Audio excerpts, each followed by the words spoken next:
Alrighty, guys. Good morning. Hajime Zero here, back with another anime slash TV review, whatever you want to call it. I almost said music. I don't know why, but well, man, we were talking about a little bit of music. But this one is a somewhat follow up from the animation TV part uh of videos that I did. This is Afro Samurai Resurrection, and for starters, this one is very very well done. Can't really remember what I said on the first one. I think I know I kept it short because I was trying to really save a lot more information from what was given. The DVD that I had, it didn't have any features, you know.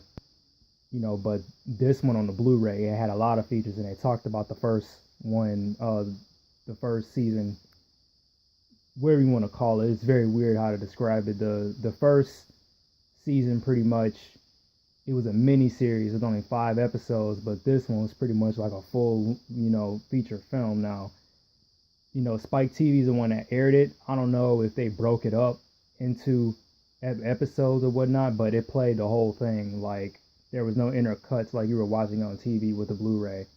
Um, so they could have played the whole segment. And what was that? Something fell. Anyway, I'm gonna continue doing a review. Um, what was I saying? Dang, I can't remember. Oh yeah. Of how pretty much it was played on TV. Yeah, that's right. It was on TV versus Blu-ray. The Blu-ray just played out the whole thing, super long. I want to say it's like it could be an hour and 30 minutes, but you can probably look up the time frame. But anyway, I'm just gonna go ahead and dive in. First, I'm gonna talk about the story a little bit. Uh, I will admit that the story to me really wasn't as, you know, I'm not gonna say it was bad, but I'm not gonna say it's good either. But even on the interview, Samuel Jackson was pretty much saying that we're not trying to like change the world with the animation. They're just trying to entertain it, and you can very very tell. The story pretty much is that after Afro Samurai had got his revenge, he pretty much was that's all that he lived for. Crap, I got yawn. Hate doing bodily functions while talking, yawning and sneezing, but pretty much he had got his revenge, and he was pretty much wasting away. And when the series kind of opens, uh, well, it cuts after an action scene, but the real beginning is that he looks withered and old, and he's, like I said, wasting away. It was pretty much like what his master had said. Once you go down this path with these headbands, it's a life of murder. You would know no family, no love, and no friends. And it's pretty much stretched out here in Resurrection. And then later, Gino, the one who he was training with, and he appeared in the first series too. He was one of the one the how can I say this? He had to be defeated by him.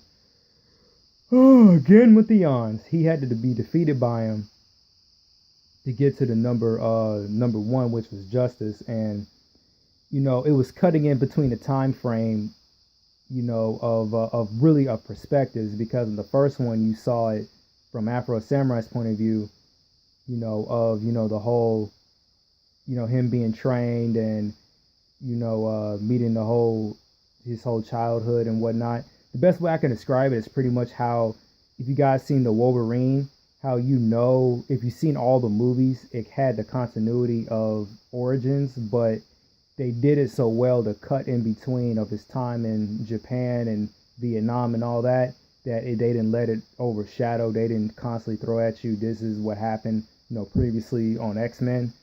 Yeah, so it kind of did the same thing here. Like, in the back of your mind, all this stuff that's gonna happen with Afro, but they didn't show it. They and it plays on the narrative very well. Like I said, if you watch the first season, it's really from Afro's perspective, and then you later see it from Gino's perspective of how it gave more the kids that died at the dojo more character and why he was really fighting for revenge of what he did, and killing, their former master.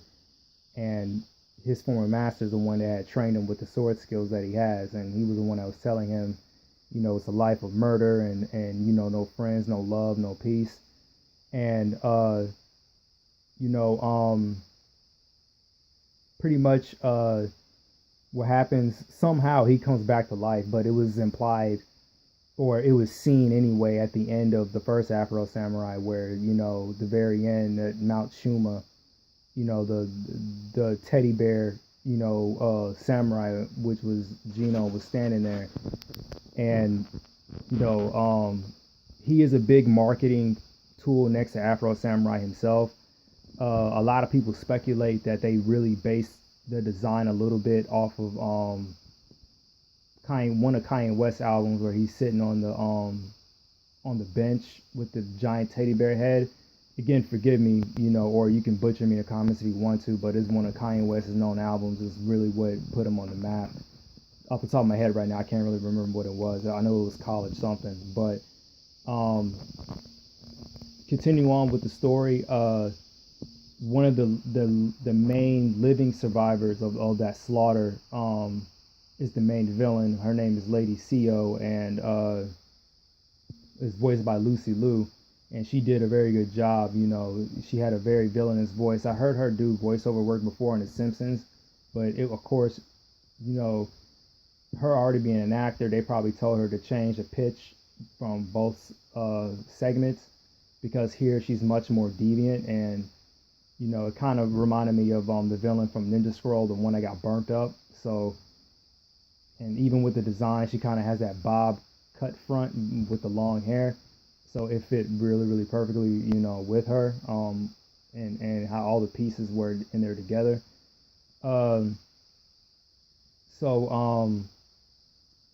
In another addition to the plot, she tries to bring back Afro's dead father by biologically cloning him, and in the end, of course, the clone ends up killing everyone, including Afro and the bad guys. And then, with some dramatic fashion, Gino kind of felt bad, and then he took off form when he died in his robot form. Electricity brought him back. Spoiler alert. And then, Afro finally confronted and said, you're not my father. My real father died a long time ago and had killed the biological clone. So that was pretty much the gist of the whole story. Now I'm going to get to the technical part about it. I don't know if I stated this on season 1. This is based off of a manga, and it was the creator's name is a Japanese guy. His name is Takashi Okazaki.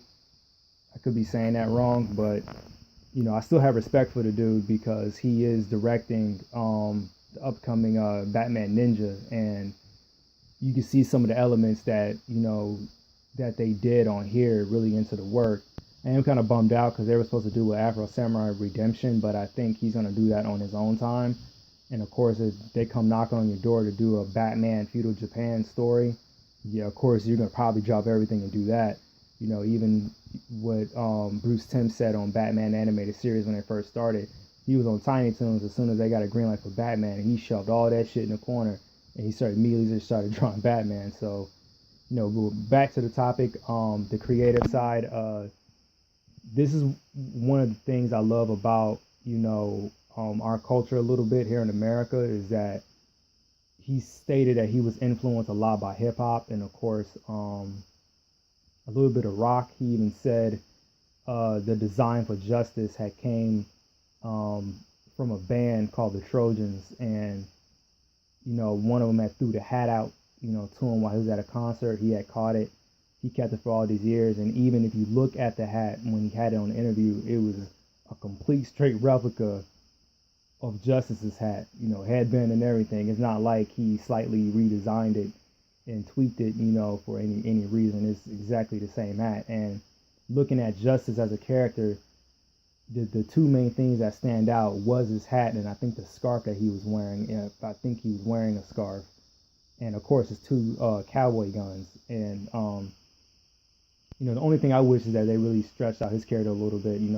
And of course, Ron Perlman did a good job doing his voice. And, hopefully with the next one, Redemption, that they would make it to have more celebrities than just two main, celebs on there. This one, it kind of had three because RZA did give his voice, as of course, doing the music. And they went in the right direction because, RZA, Wu-Tang Clan, it has that nice, rhythm and poetic style, of what, they were in the 90s and everything. I have the Afro Samurai album itself, and I'm going to get some of the Wu-Tang albums as well. I have a few other tracks, with Method Man, of course, and a few other ones. But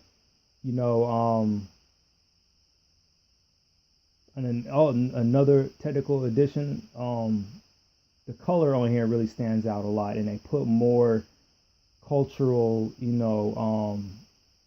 aesthetics to it, not just American, but in the beginning they had the dudes that did the fencing, and that was an additional thing that I noticed, as well as some of the Western style clothing a little bit.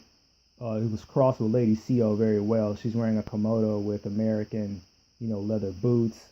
As you saw, one of the samurai, he has the mask and the blunt, and he has a boombox. That's straight up New York right there.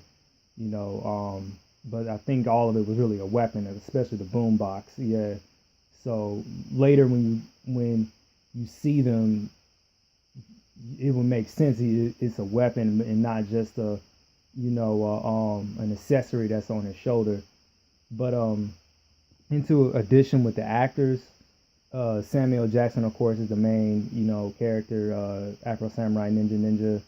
Ninja is pretty much, again, spoiler alert, it's now technically confirmed to be his imagination, a figment of his imagination, and he's pretty much there to calm him down from doing murderous things. Because I think as human beings, we do feel that emotion and guilt, but some really don't. And when I review American Psycho, I'm gonna get really in the depth of it,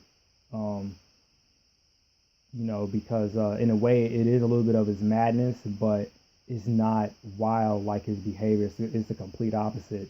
It's kind of like your subconscious talking to you, and at the same time, it's Ninja's a little bit playing the audience member. He's pretty much Captain Obvious when he's talking about certain things. What else was I about to say? The additional celebrities, of course. I said Lucy Liu, as I mentioned before. RZA's on here. I can't remember his name. Well, I do remember his name, but his last name I don't. It's Yuri something. He does a voice of Sasuke on Naruto. I remember stating that on the first Afro Samurai, and the dude that does the voice of Gaara, that's on Afro Samurai, he's also in here. I want to say his name is Liam O'Brien, but he does some good work. He's on another anime that the last one I heavily followed before I stopped watching it, religiously, and I just been watching The Walking Dead, on TV. That's the main, fandom or thing I watch on TV now. But he was in an anime called Monster, and he played one of the main characters on there too. And between all three segments of that Afro Samurai Naruto, he does a very good job. Of course, he's the villain. Bodily functions, gotta hate him. Especially when they're random and you're talking. He slightly played the villain on a little bit on Naruto, of course, with Gaara, but he eventually played a good, came around as a good guy on here. He plays a samurai called Shichigoto. He has a number 2 headband. He's not really a bad guy on here. He's probably the one, adversary that came across Afro that, it was more of like a respect thing. But since we're locked in this tanglement of headband and rules, you have to kill me or I'm going to have to kill you. He was one of the adversaries that really could have allied with him, to take down Lady CO. That's how I really saw it, because, this is just point up, senseless murder, and that's just the way it is. Like I said, it's not a whole transcendental, soul awakening moment with this just entertainment. And yeah, I think that's the top five, known celebrities. There's probably some additional voices, but those are the five that stood out. Even when I first saw it, I recognized the guy that did the voice of Shichigoto immediately. Yes, I was like, oh, that's Gaara from Naruto. Just by the sound and pitch and how deep his voice kind of is. But that's pretty much it for any major anime fan. This really reminded me of the classic anime from the 90s. That's I stated before, like the black version of Ninja Scroll. But it is its own, aesthetic. It's very similar, but of course very different. The stories uh, is a revenge tale, and at the same time, it's really no time period. Even the creator said, what if it was like two time periods trapped in one? It is feudal Japan era, but at the same time it's a little bit more modern. It's kind of like what I said on Kingdom Hearts Kingsgrave. It'll fool you in the beginning when you see the medieval time period stuff, but once you start seeing the Audi cars and the cell phones, even I'm talking on here, is like, oh, okay, it's not what it is. And even when my cousin and I were watching it, he said the same thing. He's talking about, he was like, how in the hell they have cell phones in feudal Japan, and then come to find out it's just trapped in time. It's a post-apocalyptic world trapped in time. And Mr. Takashi, he even said he was trying to mimic and create, a world like Star Wars, how, it's his own thing, but you still see the elements of what you see in our real world, like bars, titty bars, weapons workshops, restaurants, all that kind of stuff. So, this particular piece is very good, animation. I can't wait to see what Mr. Takashi does with Batman Ninja, even though it should be called Batman Samurai. I'm also going to review that, hopefully around the same time it comes out on Blu-ray. It'll probably be up, just a future note. But that'll probably be the last of the animation or anime, film review in this section of my OCD playlist. But yeah, I'll talk to you guys later, and peace.